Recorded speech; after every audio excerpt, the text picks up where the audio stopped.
Can somebody there give me my notes on shareholding?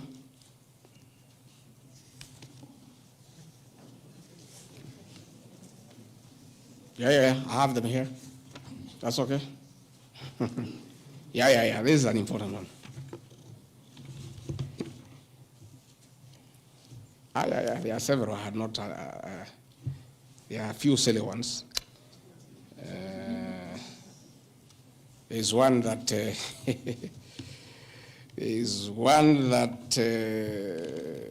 I'm conniving with cartels in the tea sector to block KTDA from implementing guaranteed minimum returns that would benefit small traders.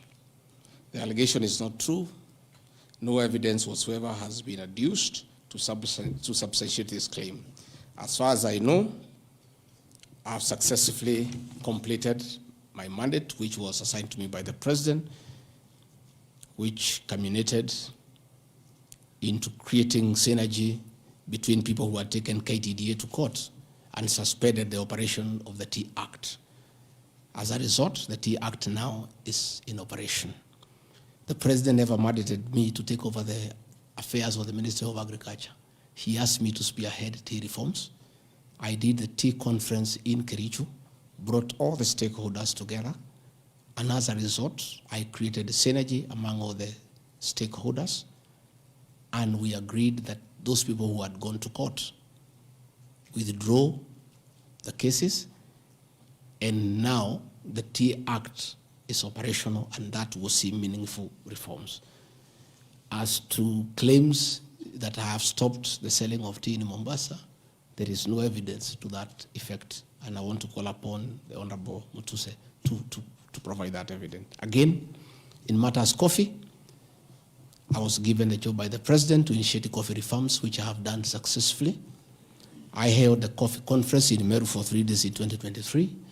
For the last 2 years, I have been working with stakeholders, including members of Parliament and the Senate, which has culminated into 2 bills, the Coffee Bill 2023 and the Cooperative Bill 2023. These 2 bills, the Coffee Bill 2023 will see the reintroduction of the Coffee Board of Kenya that will market coffee for farmers without putting profit. We have also recommended the reintroduction of the Coffee Research Foundation or the Coffee Research Institute in RUTO to work on better varieties and drought-resistant crops. Through my efforts, again, I've completed my work. The 2 bills are before the National Assembly. I call upon members of the National Assembly immediately after the impeachment process to embark on these 2 bills and see them to fruition so that farmers can enjoy the work we have done in coffee reforms. I have seen another absurd, that I have taken control of a local cooperative society in Madera constituency where I was a member of Parliament. This is false. I should be told which society by name, because I know all the societies. I know all the farmers by name. It's really ridiculous. Again, there is no evidence. There is nothing. It's just trying to spoil my name before the people of Madeira who elected me as their member of Parliament. On the issues of shareholding, I think this matter has been discussed for a long time, and I think it's good tonight I put it in proper perspective. I wish to state that the allegation is equally false. None of my family members, allies, or associates are in control of any cooperative society in Madeira. That one I had done.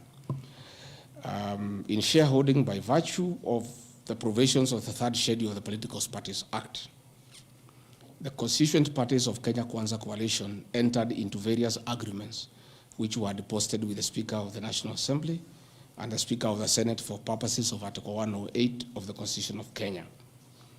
16.2, the following were members, parties of Kenya Kwanza: UDA, ANC, Ford Kenya, PAR, Farmers Party, Chama cha Kazi, Communist Party, Economic Freedom Party, the Service Party, Tujibebe wa Kenya Party, Umoja na Maendeleo Party of Kenya, and the Democratic Party of Kenya. In accordance with provisions of Clause 3E of Schedule 5 of the Political Parties Act, each of the agreements contained in a power sharing development agenda for certain regions in Kenya. I attach here copies of the said agreement. I'll give you the Kenya Kwanza agreement so that you know when I talk about shareholding, I'm not talking about Kenyans, I'm talking about this agreement that was signed by President William RUTO and almost everybody else on how power will be shared. I've never talked about sharing resources. I have been talking about power sharing for people to get what they deserve in sharing power in accordance with this agreement. Like, for example, in an agreement between UDA, ANC, and Ford Kenya, the UDA would nominate the president and the deputy presidential candidates, which has happened. I got my share, although I have no share certificate. The president would guarantee the stature, dignity, financial and operational autonomy of those of the deputy president. It's in the agreement. The office of the deputy president will be allowed specific duties identified at Article 21 of the agreement. ANC will be allocated a position of prime cabinet secretary to be established within 14 days. It was given to Musalia. The office of the deputy president, Ford Kenya will be allocated the position of the Speaker of the National Assembly, which was given to Moses Wetangula. In accord with Article 2.1 of the Power Sharing Agreement, ANC and Ford Kenya would have a 30% share of national government positions. So, the Honorable Musalia Mudavadi, the Honorable Wetangula, and the people of Western, please don't condemn Rigathi Gachagua. The agreement is here, defining your share in the government. It is not me. I did not sign this document. It was signed by Musalia, Wetangula, and President William RUTO. So when I say about this share thing in terms of positions, I've never talked about resources, about development. Although it is also here, is that regions bargained with the president for shares. Musalia Mudavadi and Moses Wetangula bargained for 30% of shares within the Kenya Kwanza government. Although they were also supposed to give us 70% of the vote, which they did not. Nevertheless, since they gave a certain vote, they are still entitled to some share one way or another. So it is not Rigathi Gachagua who said that a government is like a company. It is the agreement of the Kenya Kwanza, which I'll be tabling in the National Assembly. It is not me. It went ahead to say it. He said, ANC and Ford Kenya would have 30% share of national government positions. That is cabinet secretaries, principal secretaries, high commissioners, ambassadors, diplomatic and consular representatives, chairpersons of state corporations, directors of state corporations, chairpersons and commissions of constitutional commissions, provided the 30% share is to be shared equally between the ANC and Ford Kenya. Sasa mimi nikiambia watu wafuate share yao, makosa yangu ni gani? Iko hapa. I did not sign. They went ahead. Musalia Mudavadi and Wetangula. And they must follow these things. Because I will not follow for them because I was not party to the Western agreement. The agreements were with regions. So when people say I'm dividing regions, I'm simply following the Kenya Kwanza agreement of the way it was debated. They went ahead and said, Article 22 of sharing agreement set out a list of priority projects which Kenya Kwanza would endeavor to fulfill in the ANC and Ford Kenya strongholds of Western Kenya between 2022 to 2027 on a priority basis. Musalia Mudavadi and Wetangula signed a package for Western Kenya. I've never had anybody call them tribalists, but they signed an agreement demanding for Western Kenya. They demanded, and it was agreed it will be done. Completion of all incomplete or stored bitumen roads. construction of an extra 1,000 kilometers of bitumen in Western Kenya, revival and modernization of sugar factories in Western Kenya, establishment of new industries identified in Article 22 of the agreement.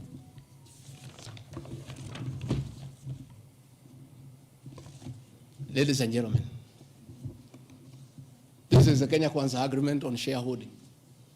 What crime has Rigathi Gachagua committed to be impeached by saying what President William RUTO appended his signature to, with Musalia Mudavadi and Wetangula, who will preside over my impeachment? What crime has this man committed? The crime of this man is just being truthful, because people do not want these things to be known. That is a problem. People have a problem that I'm a truthful man. The people of Western Kenya has now known today what their leader signed with President William Ruto. It is upon them to demand their share as per this agreement. I did not sign this agreement. I will read the people who signed. But because I was present and I'm a truthful man, I fight for the people of Western Kenya. Power sharing agreement between Kenya Kwanza and PAR of Amazon KINGI. I want to give 2 examples. Yeah? In accord with Article 8 of the agreement, PAR would be allocated the position of the Speaker of the Senate. He negotiated for himself. Let's be truthful. You brought this motion. We'll discuss. The people of Kenya must know the truth, so that if Rigathi Gachagua is being crucified for being truthful, let the people of Kenya know why he is being crucified.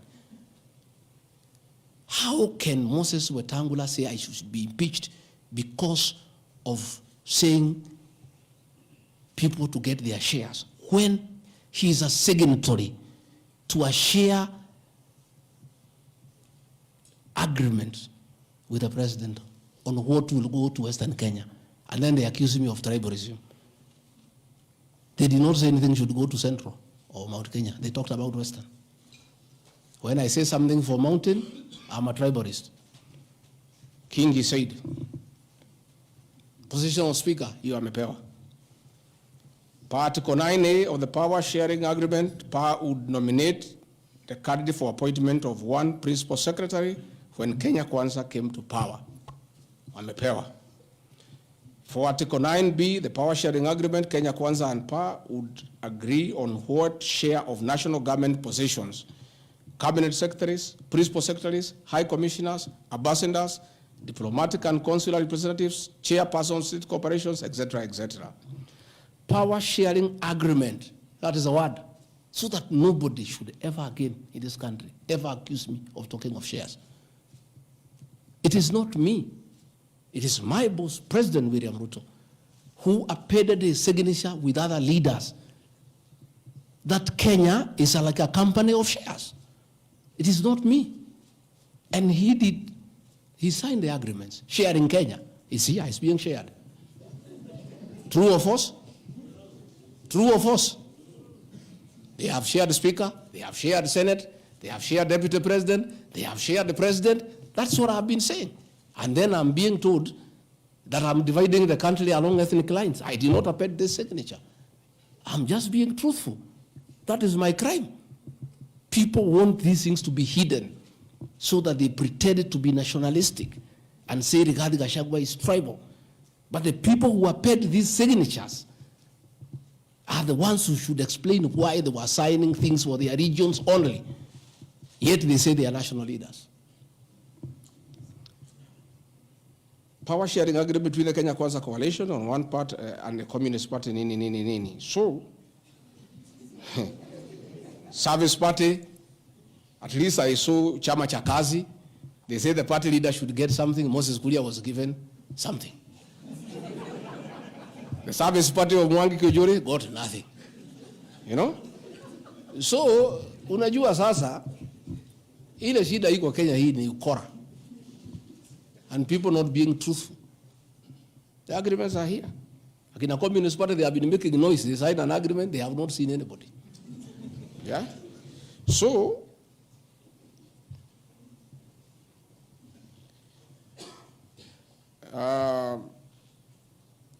My speeches on the shareholder issue are informed by their aforesaid power-sharing covenants, which are founded on law and lessons learned from the well-known disputed 202 NAC power-sharing agreement. Further power-sharing agreements are a feature of government formation in all democracies in the world that provide the formation of coalitions. My pronouncements on the issue, properly understood, are not only anchored in law, but entirely harmless and incapable of being construed as a basis for ethnic animosity, a danger to national cohesion, or a threat to national unity. On the contrary, coalition building has been one of the most important innovations since the disputed 2007 elections in ensuring stability, equitable sharing of political power, national cohesion, and fostering of national unity.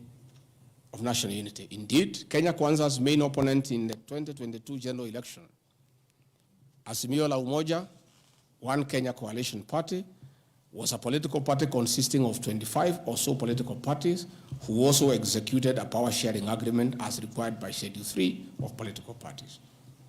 However, notwithstanding of the said power-sharing agreements, upon election as the Deputy President of Kenya, I went out of my way, as required by the Constitution of Kenya, to serve all Kenyans regardless of their political preferences during the election or ethnic origin.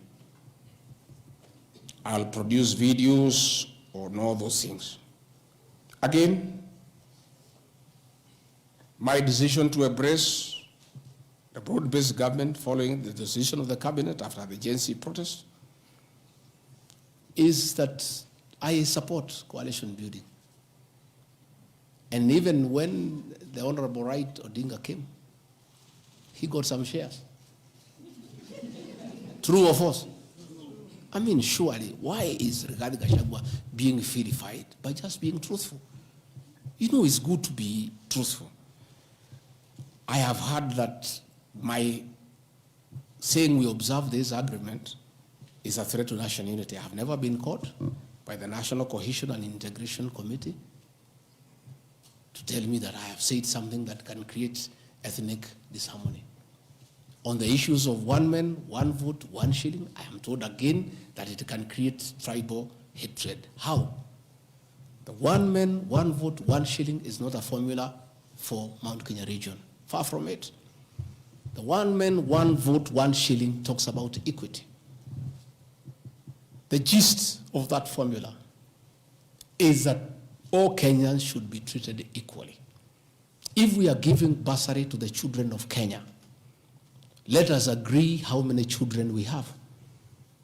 If there are 30 million and we have 100 million, we divide equally and distribute to every constituency to those children. If a hospital takes care of 1,000 patients, we decide based on population what is the size of the hospital to be constructed in Roiro, where there are 800,000 people. If one borehole serves 500 people, do you construct one borehole in an area where there are 10,000 people? You need to construct more boreholes. That's all. And these populations are everywhere in Western Kenya, in Kisii, in Rift Valley. The high numbers are not just in the Mount Kenya region. This is a formula, in my view, that is good for everybody. Again, it is not a law because I pronounce myself. It's just an opinion. And in our democracy, I think it's only fair to allow people to have freedom of speech and to be entitled to an opinion. There are those who talk one man, one vote, 1 kilometer, and it is their right. And we should also listen to them and consider. And all those opinions can be harnessed and people can agree which is the best formula to take care of the people of Kenya. That is all I said. I wanted to read to the people, of course, the projects that were negotiated, but I don't seem to have that page. I produce it tomorrow in Parliament. So that when they hear I am fighting, I am also fighting for them. Mine, for the Mount Kenya and President William, we never wrote anything, because I'm a very trusting man. So is my people. As we did word of mouth. So once in a while, we may argue kidogo kidogo because there's nothing written. So sometimes it's when people say I'm blackmailing the president, but I'm simply asking, my boss, we agreed the following, can we please do it? We agreed this on that, can we do it? We agreed that the people of Mount Kenya who had been given jobs by Uhuru will not be removed without being replaced. We don't seem to be honoring that. Can we honor it? We agreed where we needed to replace somebody who has not performed, we exchange 1 for 1. Can we do it? We agreed that we need to give Mau Mau roads priority. Can we please do it? Because that is what we agreed. It's simply people being honest with each other and living true to a gentleman's agreement. That is what it is about. So I wanted to explain to the people of Kenya, I am not against any region of Kenya. I am just a crusader for honesty and for fulfilling written and unwritten agreements. That is all I am. I say if we agree on something, please let's do it. If we agreed we shall do ABCD before we are elected, let's do it. If we agreed we shall not brutally evict innocent people, please let's not do it. If we agreed that we shall create a good business environment for people to do business, please let's not do it. If we agreed there shall be no abductions and extrajudicial killings, please let's be true to the people of Kenya. That is all. So I want to thank every one of you. And because I've been in Parliament, I don't think it's necessary to have questions. I've been very, very clear on no issues, why I called this a press briefing. I've said I'll be in Parliament tomorrow. I have asked my team to try to give you all the materials so that you can also go and digest. But I think I've prosecuted my case before my employers, the people of Kenya. And I trust because the members of Parliament are also listening. They'll be fair, they'll be just, and they'll be true to their conscience and do the right thing, and not hang an innocent man without evidence. I wouldn't mind being crucified if there was evidence, but there's nothing, zero. I've explained myself to the fullest. And I think you and the people of Kenya have heard me. Let me thank all of you.